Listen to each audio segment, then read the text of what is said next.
You are not alone. You're not the first to go through it, and you're not going to be the last to go through it as well.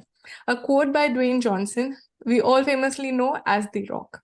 Hello, everyone, and welcome to Nerdy Optometrist, a podcast channel for all things optometry. And this is your host, Ukti Vora. Before we dive into the episode, please remember to like, share, and subscribe to my channel and share it with all your friends and colleagues. So today we're going to talk about something very interesting, and for that particular topic, I have someone who is relatable to all of us. Everybody knows Dr. Kristie Nguyen, who is a board-certified optometrist and currently serves as a contract doctor for David Finestra and Associate in Orlando, Florida.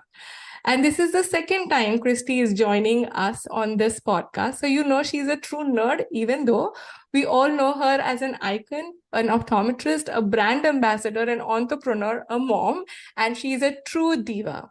So welcome, Kristie, and it's such a pleasure to have you back on this show. Thank you so much, Oti, for having me back on the show. I mean, the last time was probably, a year, 2 years ago? But it seems forever. Exactly. So all those who haven't checked out our first episode, I'll be dropping the link in the description. It's called Being Unconventional with Dr. Kristie Nguyen. It was in 2021 that we recorded. And trust me, nothing has changed. She's still unconventional and so inspiring for many of us in this industry. And that's the reason she's back again. So I'm so excited about this topic today because I think so many people can relate. Yes, absolutely. So let me dive directly into the topic. But before we go there, I have to share a short story of why even I started or thought about talking about it. I have a junior optometrist, a fresh graduate who is doing so well. He started his own practice. Now, as we all know, the struggles of starting your own practice, doing like a cold start for your practice, you have to struggle. The patient flow or that numbers are not that great.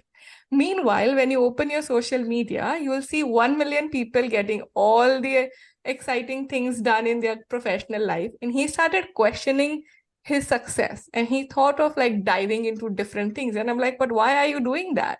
You're doing a phenomenal job of owning your own practice. But he's like, no, but you see, others are doing X, Y, Z. And I feel I'm just wasting time. And that got me thinking, this is something that even I experience it. And I'm sure we all do looking at things on social media. So today we're going to talk about how social media can help, impact your overall health, not just mental health, but your well-being in specifically how it impacts in the eye care. So tell me, Kristie, from your end, do you feel this problem is real? Do you feel the FOMO is real? Well, definitely. I mean, just a couple months ago, even maybe a year ago, I mean, a lot of us were not specializing in the eye care industry. And then the next thing you know, you turn around, there's like myopia control, scleral lenses, dry eye clinic, spa treatments in the office. And I'm just like, whoa. What is everybody? Did I miss the bus or did everybody just get on the bus at the same time? So yes, I feel a little bit of FOMO. And then of course, all this thing about, black eye care and things like that. And again, I feel FOMO with that too. So I'm just like, I want to be part of that group, So yes, I feel a little bit of FOMO with all the different groups and organizations that is like happening out there. So. All right. So you heard it directly from the icon herself, who has like thousands and thousands of followers. Already people are feeling FOMO with all the amazing things she's doing. But trust me, nobody has been able to escape this feeling. Everyone goes through this.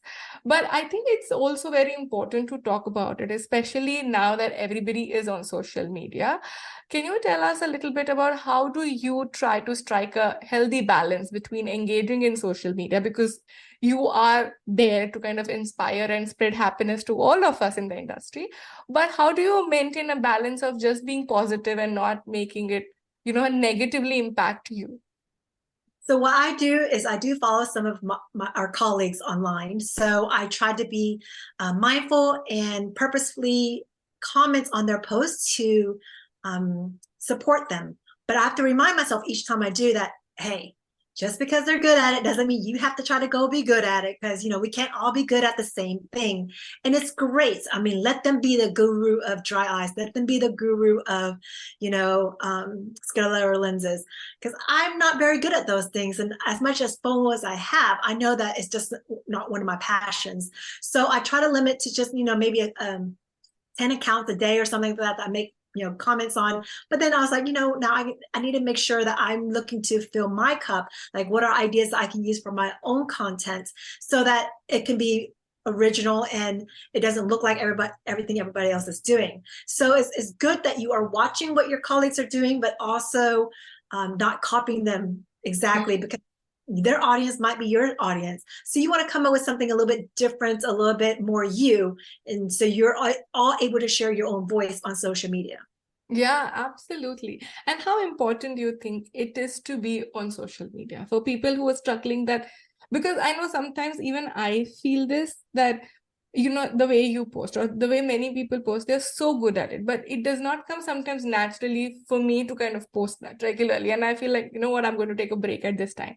Or now I'm feeling it, I'm going to post every other day. How does that struggle look like? And do you face that? Well, yes. Coming up with new content is always a struggle, because sometimes you don't have the spark. For me, if I don't feel a connection with what I'm posting, I generally just skip that day, because instead of putting out bad content, I'd rather just put out good content. It'll connect with more people. So usually, as long as I connect with one or two people, that's all that matters. I'm not trying to reach a huge audience, but then again, I am at the same time. When I sit in the exam room and I'm seeing my patients and I'm telling the same things from patient 1 to patient 10 of the day, that I can reach thousands of people instead with that same message just by putting a post out. I'm reaching people across the globe here, encouraging and inspiring people to go get their eyes checked who haven't been in for over 10 years. And they secretly message me in the back, on the back end, and say, Dr. Kristie, I've been following your content and I know you keep stressing eye health, and I feel so bad. I know I've been neglecting my eyes, but I'm finally making an appointment to go see the doctor this Friday. I'm like, yes. I'm like, yes, I did. I made a difference in one life today. So that's what I strive for on a daily basis, to make the impact on that one person. So it doesn't matter where you are with social media. Again, you can reach hundreds, if not thousands of people that you cannot reach in your exam room. And I pride myself on just working like 4 days a week, because it keeps my work-life balance better. But within that time, I still have 3 days, and I still have the time between patients that I'm seeing, that I can go out and make a difference in terms of messaging, and putting my voice out on social media, whether it be commenting on somebody's post or putting my own content out there to share with other people. I think you made some very good points, which I want to highlight, because sometimes like you are a natural when it comes to being on social media.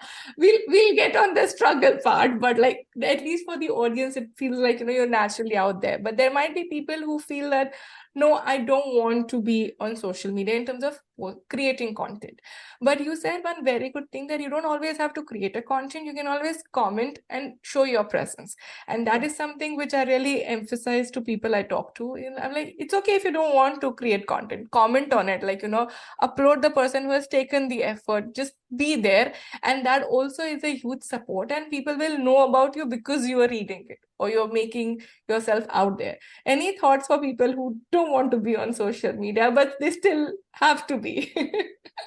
So, I mean, you can be on social media without actually putting your face on camera or even in the photos. You can always take pictures of things that you're speaking of, or do videos of things that you want to share about. So you don't actually have to be in the imagery. So again, there is a posting part, which is going to put you on social media. But like you said, you also want to comment and engage in your audience, with your audience, whether it be through other people's posts or even behind the scene through private messaging, because that's again where you build connection and networking, and just creating that bond. And I know we did talk about this a while ago, and even when we met in person, that sometimes creating that 30 seconds of content might take 3 hours, and you'll be like, oh my God, this is exhausting, I can't do this. Tell us a little bit about your content creation struggles. So I kind of have to get inspired. And sometimes I go through a rut, just like writer's block. Sometimes I have content block, and I just can't come up with any ideas. So that's when I try to go through social media and I listen for sounds, for music, for different things that other creators are doing. And I don't always watch my colleagues because there's not that many colleagues that are out there creating content. I watch it from other industry leaders, whether it be photography, videography, music, dance, art of any kind. So I take inspiration from other people's content and I put a little bit of a spin on there to kind of share a little bit about myself or about the eye care industry. And I do that so I can learn, because you can't learn if you're not looking and trying to find new ways to do things. And you have to experiment. Sometimes I experiment and it's a flop. Sometimes it's not even your fault. Sometimes it's, social media's fault because it doesn't put out the content the way you create it. And then when you hit post, it takes away certain things that you put on there. So you're like deleting, reposting, delete, repost. And of course, people are seeing each time you repost it, they're seeing a new thing. And they're like, wait, why is this person keeps like reposting the same content, but nothing's changed? I'm like, oh.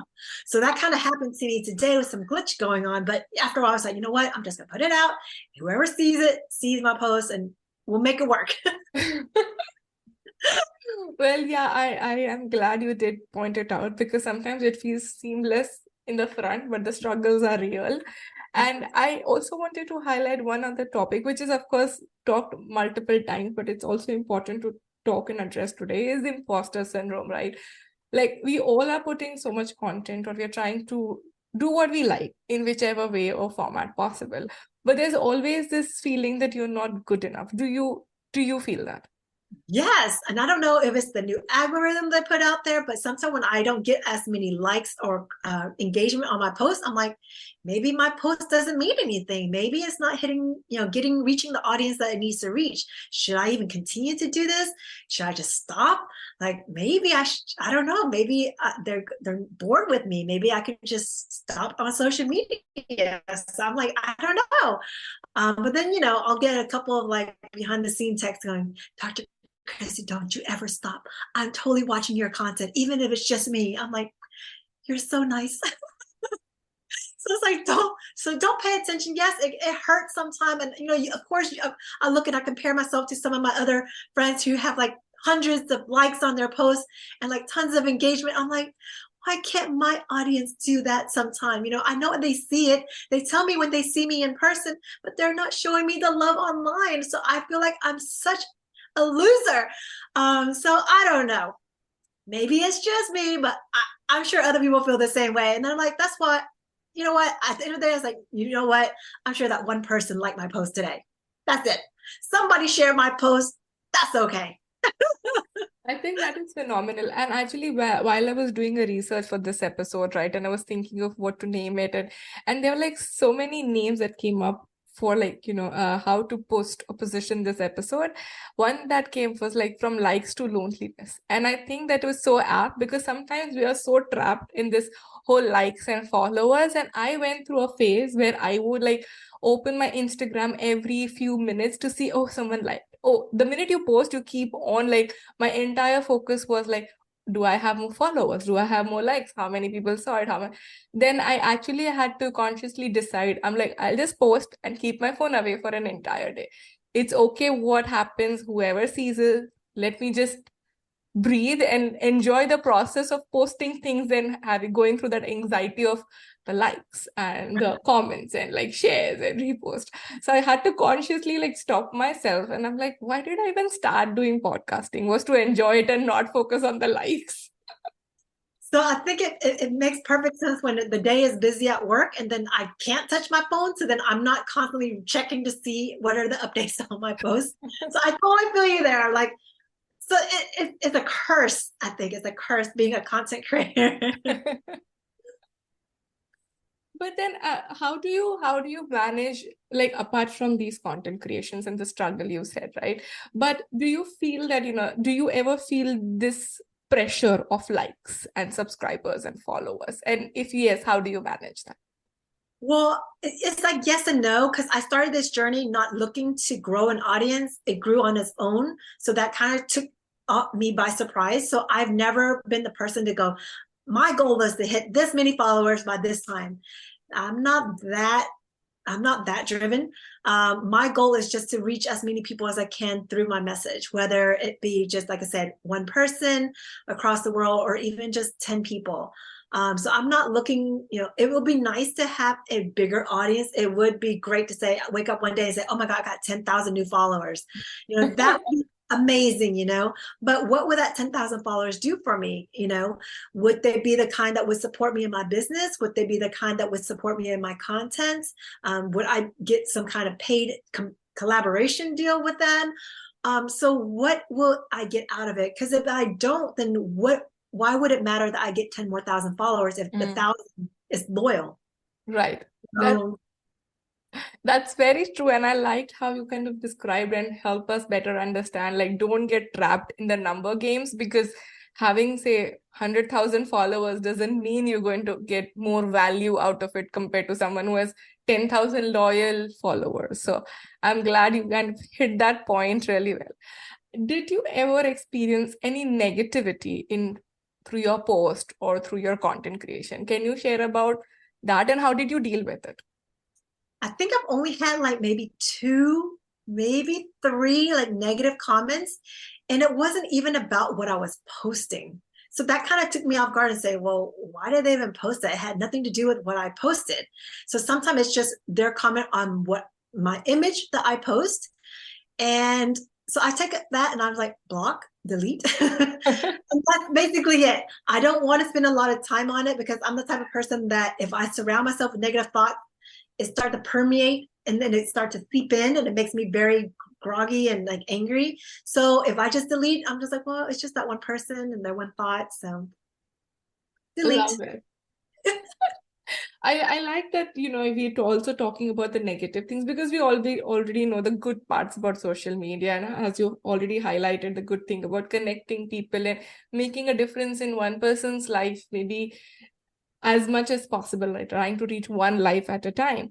But these negative things do happen to everyone. I'm going to say this out loud and clear, but it's important to kind of block or delete and not let it impact you, because I'm sure we all go through that self-doubt and question, like, why did that person make that comment? But we forget to look at that 100 likes that came along with it. We just focused on that one person. It also depends on what you share. So people who are more controversial, they're probably going to get more hate messages, right? Because what they're putting out can go either way. So that's why I always like to share more of the positive side. Sure, there is a negative side, but why focus on that when there's so much more beauty and positivity around?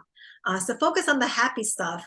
Yes, sad stuff does happen. I get sad, I get frustrated, but I'm not going to post about that day in and day out because that just makes you look like somebody who can't deal with it, and then you're sharing with the entire population. So I mean, social media is very powerful. You can put something out there. Yes, negativity is going to draw in more attention, but in the long run it's going to drain you because you're surrounding yourself and you're encouraging people of that mindset to continue to engage in your content for that very reaction. So I don't want that. I rather have few reaction or few interactions as long as they're all positive, because that's the kind of message I want to spread. Yeah, that's very good. And again, I think another amazing message that you shared about mindful posting or mindful content creation or even content consumption, because sometimes we might not create that content, but we might get looped into those negative discussions or topics where you have an opinion and you get upset about things where it is good to have an opinion you can feel, but don't let it impact or affect you, because social media is quite polarizing at times, because there are people with very strong opinions and you might be impacted positively or negatively. So being mindful about it is, I think, is a great message for everyone that is listening about it. Thank you. So I know we did talk a lot about social media, and another thing that I wanted to ask is the trend is constantly changing. It is something that is really difficult for me to keep up with. How do you keep up with the trends, and what are your tips and tricks there? Or do you struggle to begin with? I struggle all the time. I have friends that I connect with who are, really big on, oh, they just changed the algorithm again. I'm like, what? I was like, I'm just still putting the same kind of content out. If people like it, they like it. If not, I'm trying to shift things around. But I don't try to keep up with all the trends, because the trends, that's what it is they trend. If you put out good content, the good content will continue to make an impact on people's lives. So if you keep trying to hit the trend, you're going to be like, okay, so somewhere you're going to fall off the train and not even be on the trend, because again, it's constantly changing. And to keep track of like all these different platforms, that's crazy. There's no way I can do that. I have a life outside of social media. I may seem like I'm always on there, but I'm not on as much as you think, because I have, I work, I have a family, and I love to watch Korean dramas. So, I can't do all of that if I'm constantly on social media, liking other people's posts or commenting on my own posts. So there isn't a lot of time for social media. And then there's much more time on having a life. I really, really liked how you said that, how you keep your balance and like trying to, and I think this is something that we had also discussed in our last episode. I highly recommend everybody to check that out as well, where she suggested, and I think that was a great recommendation. Social media is definitely exhausting and it is like too much.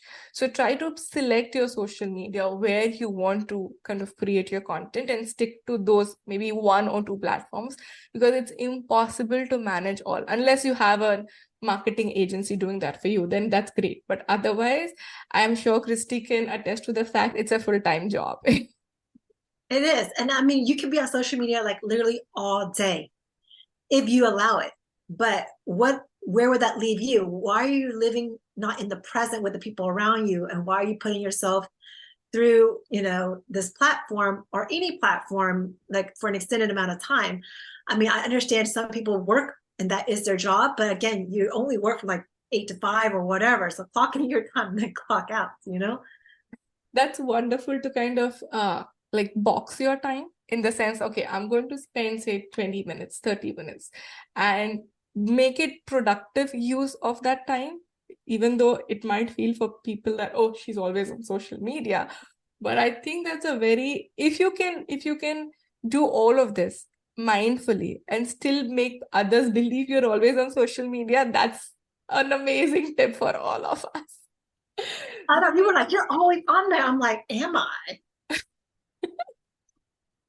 So this is so amazing. I have to actually tell one another discussion or like a chat I had with one other friend. She's like, okay, you know what? I want to be on social media, but I don't have time. I'm like, you scroll post for like 1 hour. Forget creating content. You can start with commenting, right? You're already scrolling it. Just put a like or just put a comment so people know you exist. Like you can start there. If you had to make just like 5 contribution to a post, it doesn't have to be all right back to back. You just pick 5 throughout the day that you want to leave a meaningful comment. That way your audience sees it, their audience sees it. So that's 2 different type of audience seeing your comments. So you're going to get more engagement, more followers that way, because that's how I get a lot of followers. They see me commenting on somebody else's post, not even following my own. But once they follow me, now they're going to see my content as well. So it's important to don't just like for the like, because then you're just going to get another number within the likes. But if you leave a comment, which not a lot of people do, you stand out much more. And when you do it consistently on somebody who has a large platform or a big network, now you're going to be more memorable to their network, because they're going to say, who is this person? Who is this Opti? She keeps leaving some very good comments. I think I'm going to follow her. The next thing you know, it starts trickling, you're going to start snowballing. So that's what I want people to understand is you just want to make sure you're not doing it without thought. So put thought into who you want to comment on, and leave comments where it's going to make an impact. And I loved how you said, like, you just need like 5 things in a day. It could be a comment, it could be a like, it could be a post, it could be like just taking a picture and leaving something with a positive message, and like restricting a number. It could be 5 for you, it could be 2 for me, it could be whatever, because I can bet everybody is scrolling social media at least for 30 minutes a day. I would say, I'm sure the number is much high, but let's just be honest with ourselves. 30 minutes, sure, spread out throughout the day, maybe more like an hour. But like I said, if you do it in small little chunks, it won't feel that way. It don't feel like you're constantly on, but you're not. So I try to do, just little short short bouts, and I was like, oh, now I got to go do something else. So I try to set my time, and I was like, okay, you just started. You can go through like 10 posts. So I just kind of keep a mental note. You hit 10 posts. Okay, get off social media, go do something else. So it's also good for your eyes, with our 20-20-20 rule. Yes. So, So this is Dr. Kristie, like coming with content like on the go. you inspire me. But this has been fun, and I think I'm sure everybody listening to it will kind of also understand and not feel lonely or alone in this struggle. Trust me, though, it feels easy. And for those who don't know, also can check out Dr. Kristie's previous episode where she said she is an introvert, though it was very hard for me to believe. But I can tell you, and I can assure you this, if we both can do it, everybody and anyone can do it. But just be a little bit mindful and don't run behind the likes and the followers. I think just enjoy the process. Because we met in person. We did that one video, but remember we did it like really fast and nobody could watch us. Absolutely. But I think we did talk. It's like, get this dancing right up. See, I'm not doing it. This is the second time you were staring at us. Yes, and but that's also courage, right? Like we just thought about it and we were there together. We're like, let's do it. So sometimes it's also taking that chance and doing it versus overthinking about the process that, okay, I'm going to make it perfect. Nothing is perfect. Let's just be more real, more raw. And people like that. People like to see you versus the filtered version of you, I would say. I think we did great. The video turned out great. Absolutely. But now that we're talking about social media and all the different lingos, I'm going to kind of dive into my game segment. Nerdy Optometrist podcast is no fun without the game segment. I want to check your knowledge about the different lingos that does exist today. So we're going to play a game called Boomer Lingo. I'm just going to say the different words or acronyms that are out there, and you have to either guess the meaning or tell me what's the full form of it. Okay, because I'm not very good at this, but okay. Let's see. I'm sure you'll get most of them. Easy. To begin with, FOMO. Fear of missing out. Perfect. IMO or IMHO. In my opinion. Perfect. In my honest opinion. Yes, it's in my humble opinion, but I give it to you. It in my opinion is perfect. FTW. F as in fancy. For the win. Oh God. Yes. See, you are so good at it. IRL. Oh, in real life. Perfect. See, you're so good at this. All right. So now these are some terms and you have to tell me how do we use it. Okay. Flex. Can you spell it? FLEX. Flex. Oh, flex. Like flex your muscles? It's flex. Now it depends how you use it. How do the younger generation use it? That I don't know. I'm so not hip with these terms. Okay. No, I can give you a clue. I'll give you a clue and see if you can pick it up. To flex or to kind of highlight your work. Yeah, don't know. Okay. It basically means to show off or boost your accomplishments. Gotcha. Well, I guess if you're trying to flex and show off your muscle, same meaning. Okay. Salty. Salty? Man, a little like 12-year-old mentioned that. No, I hear them talking about it. They make fun of me all the time. They're like, Mommy, you don't even know. I'm like, I don't know. I'm not hip. I don't know. So, okay. So I'll give you a context. So how they use it is you being salty. Like, it's like I know, but then I don't. It's like I'm trying to think of the word. Is the top salty? I don't know. It's like being irritating or being irritated about things. Or bitter about things. Like stop being salty about something. All right. Yeah, I'm not very good with the words. But you're very good with the acronyms for sure. Yes, Last one. what's the social media? Last one. Lit. Oh, that's so lit. That's so happening. Yeah. Perfect. Good job. That was fun. You did phenomenally well. See, the thing is, I have to clarify. See, I look young to a lot of people. I mean, I have people guessing that I'm in my 20s or even late 30s. I have to remind people that I am 43. I'm not as young as I look, you know? So I don't know a lot of these hip terminology. But trust me, you did phenomenal in this game, and it was fun. And it's also sometimes like even I had to at times Google it. I'm like, am I making sense of what I'm understanding out of these words that they're using? But before we end this episode, thank you, Kristie, for talking about all these amazing things. Because as I mentioned, it's so important for us to also address the impact of social media and how it affects our well-being. Do you have any takeaway message for all my listeners? Takeaway message is just be yourself, take it one day at a time and just have fun with it. If you're not having fun, then it's no longer something you should be doing. And don't let other people's journey outshine yours, because it's your own journey. It can be slower, it can be faster, but just you can look at other people's journey, but just don't compare yourself to their journey. I think that's a beautiful message, because currently we live in the world where we tend to compare, even though it is unintentional and unconsciously, subconsciously, you tend to compare. But I loved how you said, like, be yourself and don't compare yourself, because your journey might be unique, different, and beautiful.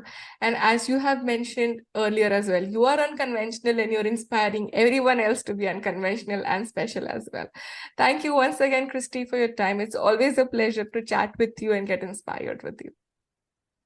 Thank you so much for having me. And I had fun.